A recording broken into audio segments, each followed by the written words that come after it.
Well, soy, as you know, is widely promoted as a health food that can lower cholesterol, prevent heart disease, reduce your risk of breast cancer.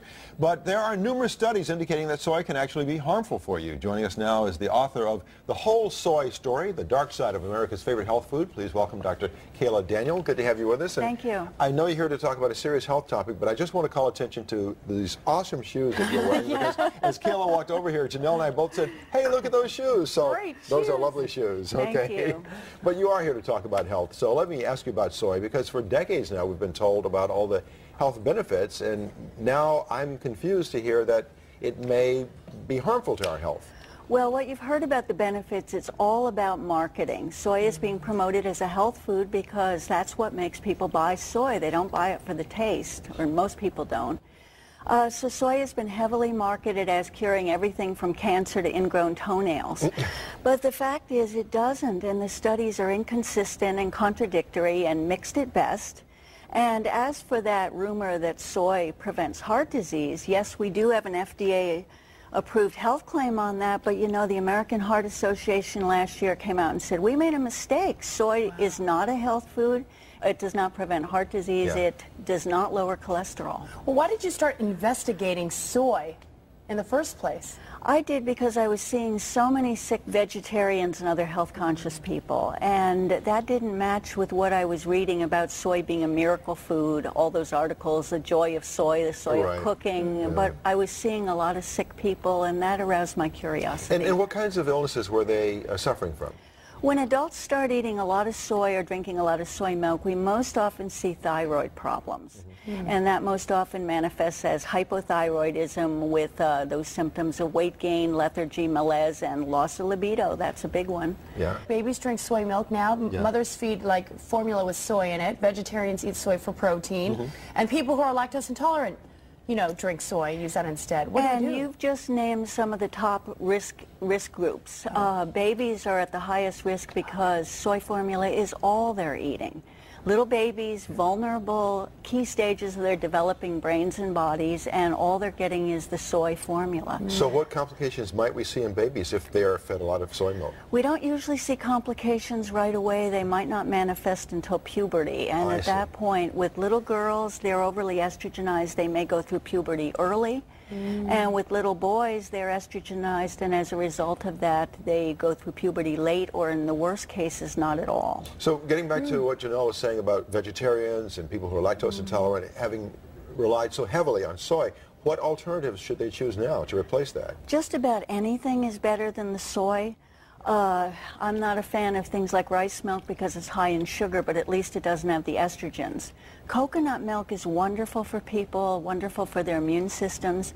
And here in California, you have the wonderful opportunity to get raw milk. And so many people who do not react well to commercial milk products do well with raw milk. How about soy like in moderation?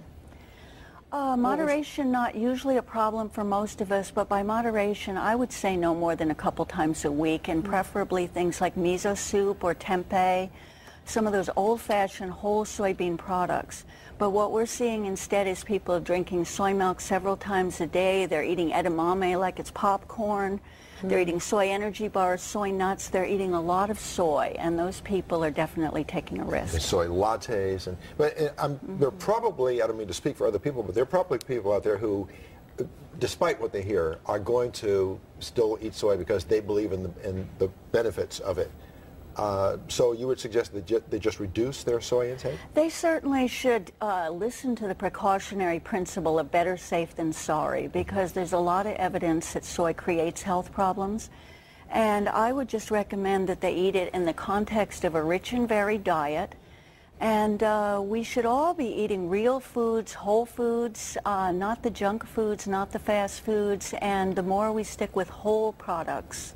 Let me ask you, how is the consumer to know what's fact and what's not? Because we do hear contradictory reports about a lot of different foods these days. So if we've been hearing reports for so many years, you call it hype, but it must have been based on some scientific evidence. Now we're hearing reports to the contrary that soy is not. How do we know what to believe?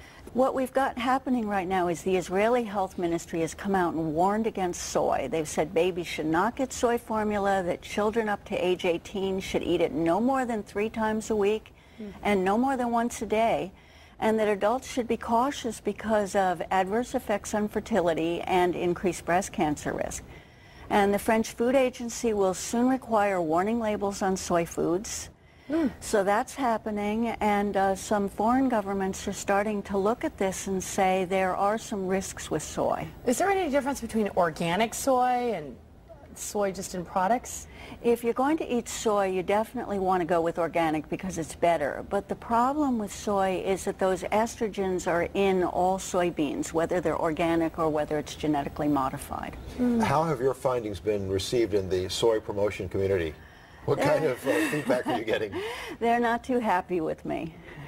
What kinds of things? What are they saying to defend themselves? Initially they ignored the book, hoping it would go away, I guess, and then they started saying I had a diploma mill degree, mail order degree, you know, slanderous things like that. Absolutely not true. You are a PhD nutritionist. I am, and from a fully accredited university, yes. Wow, that's amazing. Kayla Daniel, thank you so much. This is a fascinating topic, and surely this controversy isn't going to go away. Well, I'm sure we'll hear voices from the other side. And I'm not going to let it go away. Thank you for joining us. Thank you so much, Doctor, for being here. Okay. Well, it's a disease that affects all ages. Next, how you can help find a cure for leukemia.